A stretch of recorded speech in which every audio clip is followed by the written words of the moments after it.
what's going on, everybody? Welcome to FreeSpace Now. I am your host, John Willis, and we have a very, very special guest today. The one and only Hercules, Kevin Sorbo. Kevin, how are you doing today, bud? Very good. I feel very special being on your podcast. Oh, I don't believe that for one flipping minute. Yeah, so, interesting story about Kevin. Kevin and I met in West Palm Beach a year ago. It's been a year. Yeah.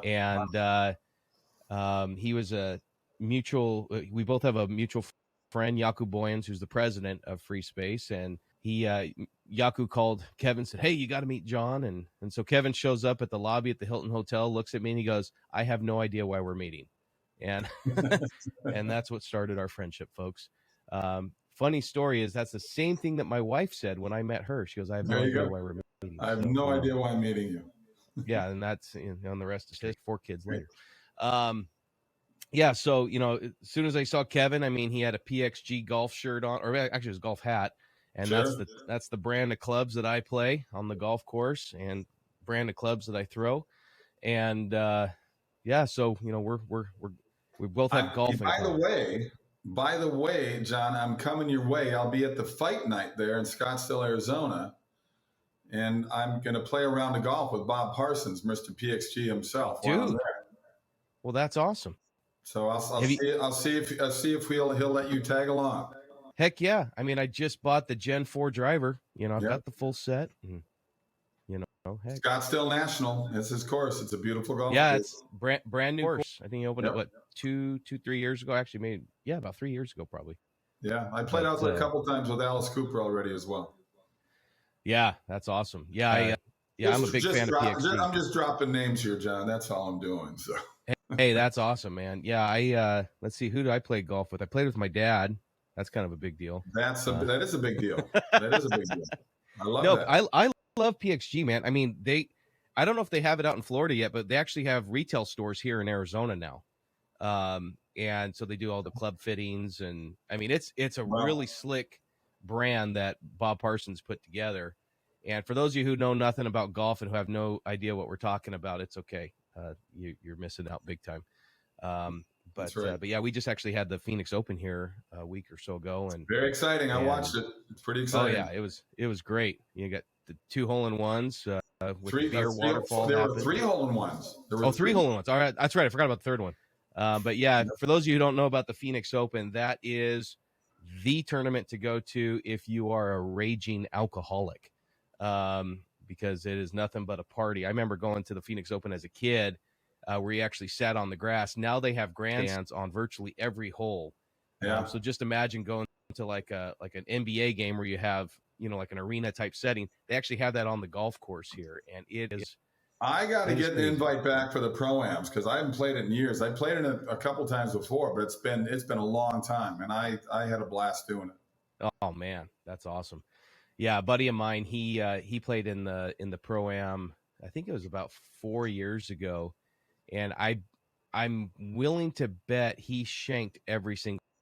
Oh, yeah, that's not fun. That's not fun.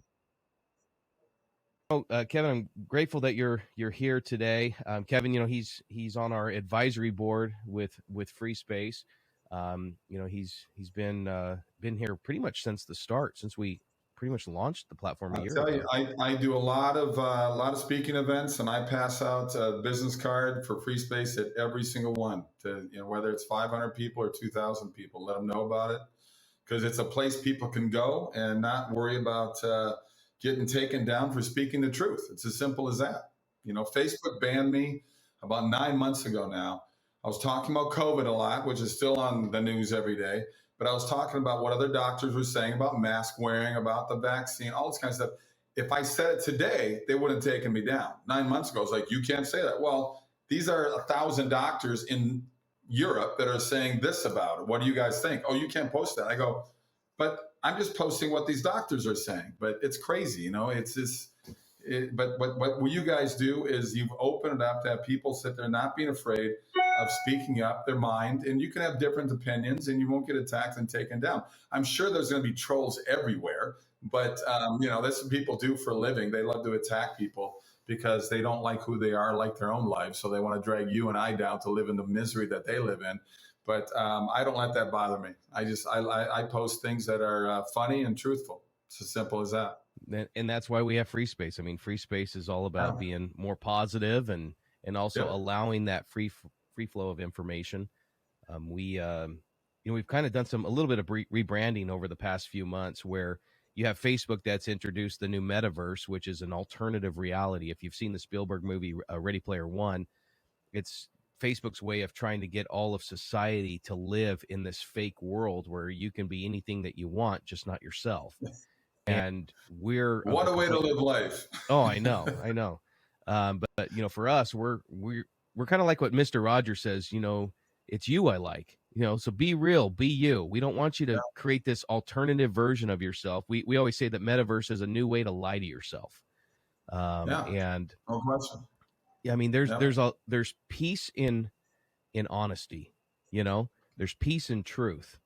And I think so often people think that the only way that they can find their version of peace is by lying to themselves, and we don't believe that for a second. And so that's why we have this platform. And it's been interesting over the past few weeks. Truth Social is coming out. It's already been released over the influencers. I'm actually on Truth Social right now too. And you have Rumble, and then you have us, and we really kind of, the way I'm kind of staging this from a branding standpoint is you have big tech, and now you're going to have Liberty Tech. And Liberty Tech is, you have your YouTube alternative, which is Rumble. You have your Twitter alternative, which is Truth Social. And you have your Facebook, Instagram, and TikTok alternative, which is going to be FreeSpace. Our 2.0 version that comes out in a couple months is going to have the TikTok style videos, monetization, and all that stuff. And so this new Liberty Tech is really there for everyone. I mean, it's not just for conservatives, it's for everybody, whether you're Democrat or Republican. We just don't have any of the bullcrap mindset that big tech has of control and dominion over everybody. Of the cancel culture world. It's crazy. I always keep telling people that, because I've already had some jobs cost to me, like speaking events or autograph shows like Comic-Con, where people go, "Oh, if Sorbo's come, we don't want him there. He's a Christian. He's a conservative." And I'm like going, "No, wait a minute. So maybe these people, we're doing this all wrong. We need to meet these people, John, because these people are perfect. They've never done anything good. I mean, anything bad in their lives. They're amazingly perfect people, and we need to learn to live the way they live their lives, don't you think? I mean, because my goodness, I must just be one of the most evilest people in the world for thinking that you should be able to have an opinion. And God forbid that I have an opinion that differs from somebody else, especially in the angry, divisive, hateful world from these people that are perfect people. It's kind of a bizarro world we live in, It's very strange. And it's unfortunate. Look, I have liberal friends. I have atheist friends. I have Gnostic friends. We have great debates. We have great talks. We still go out golfing. We still give each other a hard time. We're still friends. I don't harbor that kind of anger and hatred that these people do. And I feel sad for them. I really do. These are people that these are people that probably failed once in their lives and gave up. And that's the trouble. I used to caddy at this private country club, and the guys used to tell me all the time, going back to golf, these were all successful people. My dad was a school teacher. I'm the fourth of 5 kids. My mom was a stay-at-home mom. We didn't have any money, but I never felt without money because I had loving, caring parents. But I also had parents that pushed us to succeed, pushed us to drive, and not be afraid of failure. When I caddied this private country club, I asked these guys, "How did you become successful?" Every single one said, "Oh, Kevin, I failed, and I failed again, and I failed." And I tell people all the time, and I use that because they said failure is a positive thing, because you take the things that you know were good in that thing that failed, but you know the bad things, get rid of that. So you keep stepstone. I'm a 13-year overnight success in Hollywood. I didn't let failure stop me. And I was rejected all the time. You're too old, too young, too tall, too short. It's always something. But those things just fueled the fire from me. And I treated show business like it is. It's called show business, not show. And I busted my butt. I had a vision, I had a goal, and I had a dream. Too many people give up too easily. And don't give up. Don't sit there and blame the world, God, family, whatever, for your problems, because your problems are your own. You got to look in the mirror, cue Michael Jackson, man in the mirror, and take responsibility for the things that happen in your lives, and quit blaming everybody else for your failures. Keep plugging away, because you're going to have roadblocks in your life. It's as simple as that. Yeah, I 100% agree. I mean, failure is the greatest teacher. And Sure. I think with the Yeah. way culture has been, where um, we've created this victim victim mentality with everything. If something doesn't Oh go my right gosh. and you're Yeah. like, you're the victim, it's someone else to blame. No one actually takes responsibility for their actions. And I think what's No. also interesting is no one is held accountable for their actions either. And so, we can Ah, apply that to no. politics, we can apply that to life. It's always someone else's fault. It's never your fault. Yeah. And um, I totally agree. I mean, I've been very fortunate over my professional career to be mentored by some of the most incredible people on the planet, both men and women. And you're right; they all say the same thing. I have failed so many times. I mean, I look at my dad. My dad is probably one of the top land brokers and developers in the state of Arizona. He dropped out of college after I think it was his first year. He was going to get an agribusiness associate's degree because he just wanted to go be a farmer. And he ends up running a citrus orchard in his early 20s. I was a newborn baby, a citrus orchard in southern Arizona, just about an hour south of Phoenix, and making 16,000 a year, nothing. And he ends up taking a real estate class and learned about land. He's like, well, I know all the farmers. I grew up a farmer. I know all the landowners. I could probably sell their land. And it all started from there. And, Mm. whether it's going through all the different real estate crashes that we've had here in the state, just like nationwide through the RTC days or whatever, um, that failure or I really should say the trials that we go through in life really help shape who we are, because how we face our trials determine our outcomes. You know what I mean? Do we face Sure. our trials with faith, or do we face them with fear, or do we run with them from fear? And so I know for me, like I was working my previous world that I existed in a sense with regards to professional careers. I worked in commercial real estate and land development. I grew up in the family business. We have a family office in Arizona, and I got married 2 weeks after the market crashed in 2008. I lost everything. I mean, it was Yeah. it was a bloodbath for me. I mean, I made some bad business decisions. I made some bad investments, and and then the market just fell out, and nobody at that time knew it was going to be that bad. And so here I am. I'm getting married, and I was broke, and it was the hardest. I always tell people, in my early to mid 20s, I was making really good 6-figure income. Um, and then 2008 2009 was the hardest $30,000 a year I ever made, because I had to work my Yeah. flipping tail off to make that money.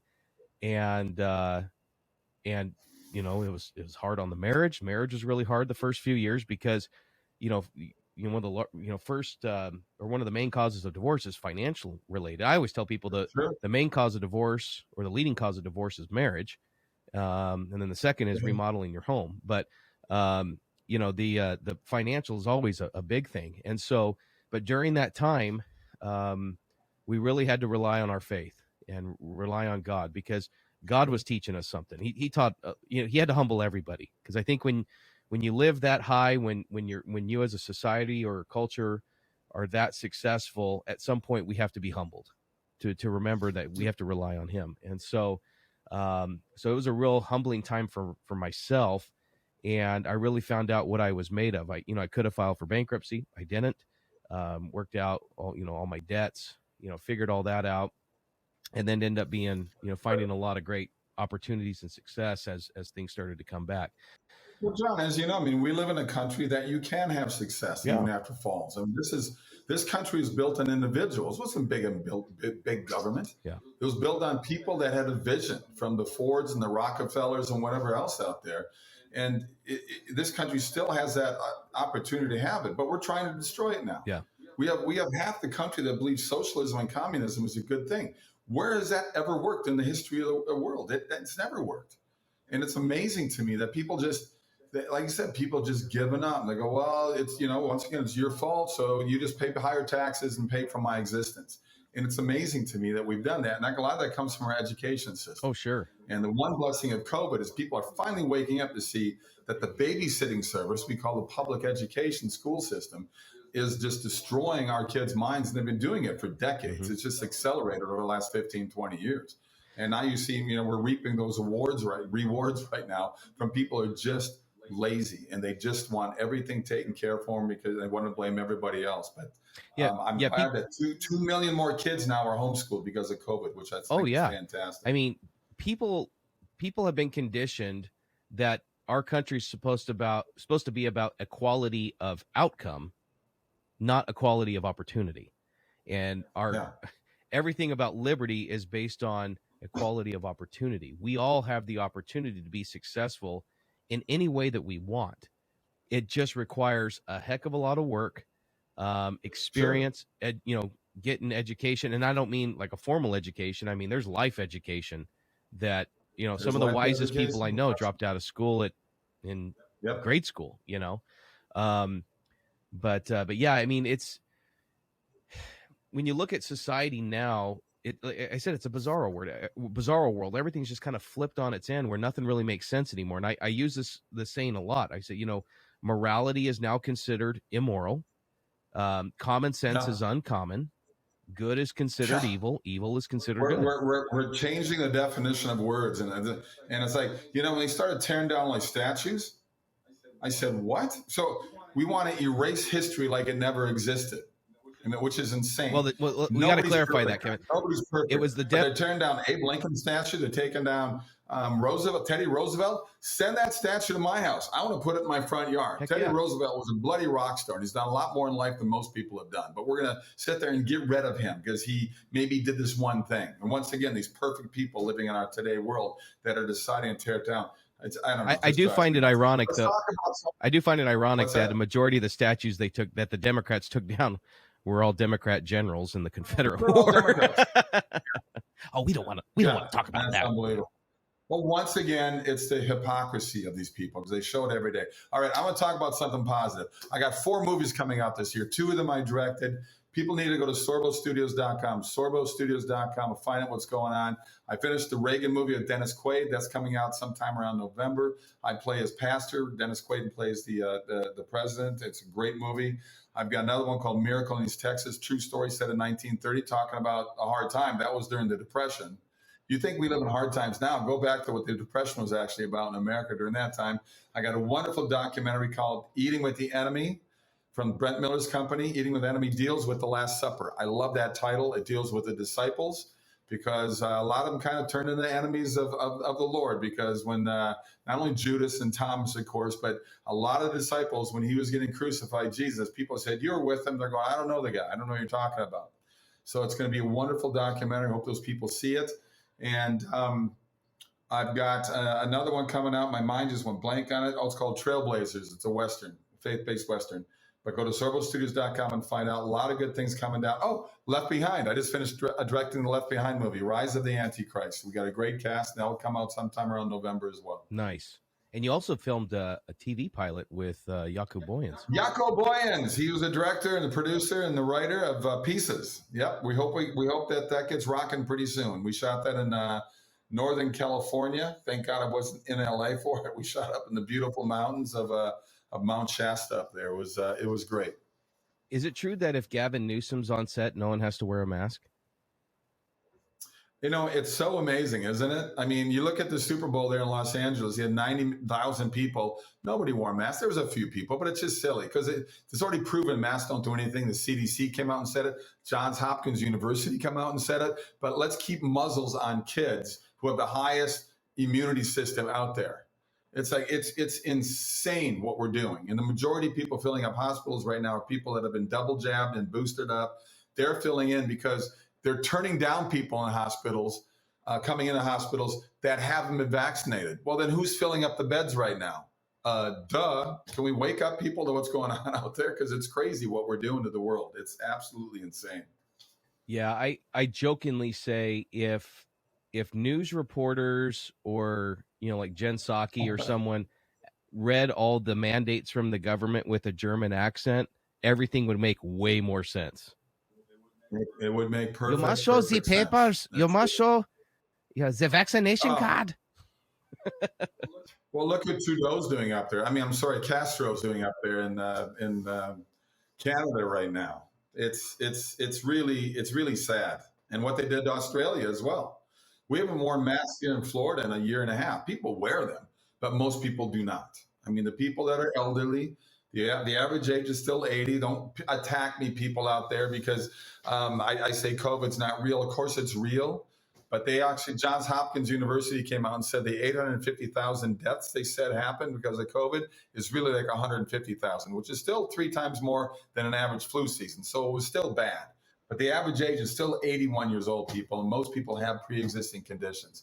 They've inflated the numbers. It's all about money. Why is Pfizer our sponsor on every single news station on mainstream media? Sponsored by Pfizer. Look it up. It's all over the place constantly. It's all about fear and it's all about money. And we need to fight back. We need to be our own truckers and fight back and say enough is enough. You know what's interesting? I just made more friends. There you go. What's interesting about this whole COVID debate, and full disclosure, my grandpa actually died last week from COVID or pneumonia because of COVID. It was. Did he have pre-existing conditions, though? I'm sorry. No. But here's the story, though.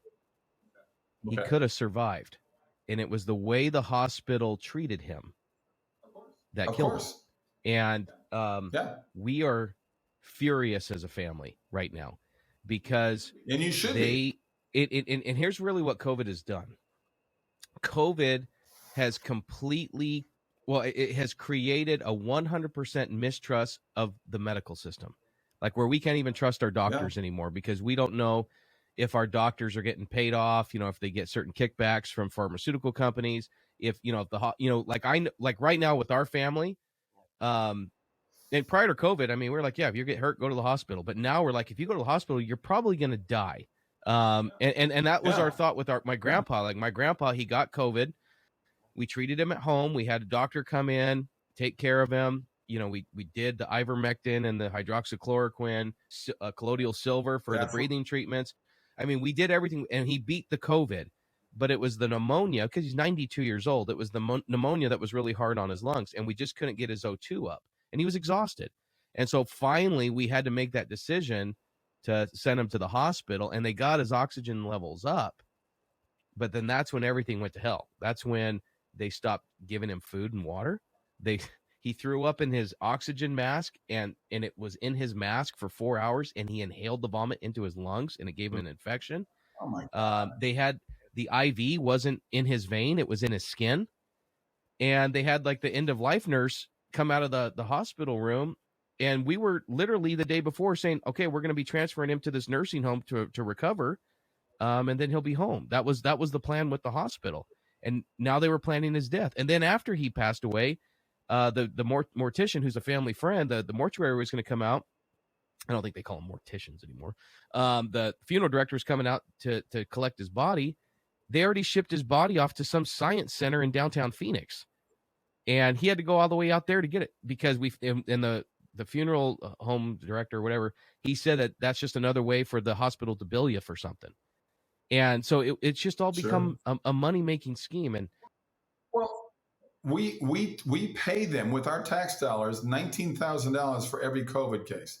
If they die, they give them a bonus of $39,000. Why? If you're going to say, if you lie, Kevin, I'm going to give you $39,000 for every lie. I will lie all day long, every month until I raise enough money to do my next movie. Because this is what they did with the hospitals. It's unforgivable. And I'm not saying, guys, it's not real. I'm not saying it's horrible, because it is horrible. And I've had people that are, younger than me that are in good shape, and for 6 weeks they felt like crap and they were very sick. But I'm telling you why we're like attacking Joe Rogan. He brought in all these experts from both sides, and said, he said ivermectin is something that they've taken away. Why are they taking that away? What is the reasoning behind that? That this thing that's been around for 80 years, they're saying that won the Nobel Peace Prize. Ivermectin, the development that won the Nobel Peace Prize. And it's a horse dewormer. It's a horse dewormer, even though it's used all the time. I don't know. I mean, it's just sad. It's sad, but I think we do have. I'm sorry about your grandfather. That sucks. It was not for the man that he was. I mean, I think he had over 140 grandkids and great grandkids. I mean, it just, wow. I mean, just in we're gonna have his funeral next week. And all the posterity is going to be there, and He was probably one of the kindest, Yeah. most humble, Christ-like men that you would ever meet, and always willing to help Very people. cool. And it was not the way he deserved to die. It was. John, we got to sign off. I got to All right, go. my friend. Good talking to you, Kevin. Make sure you guys check out Kevin's films that are coming out, and let's go play some golf sometime, my friend. Will do. SorboStudios.com. Check it out, guys.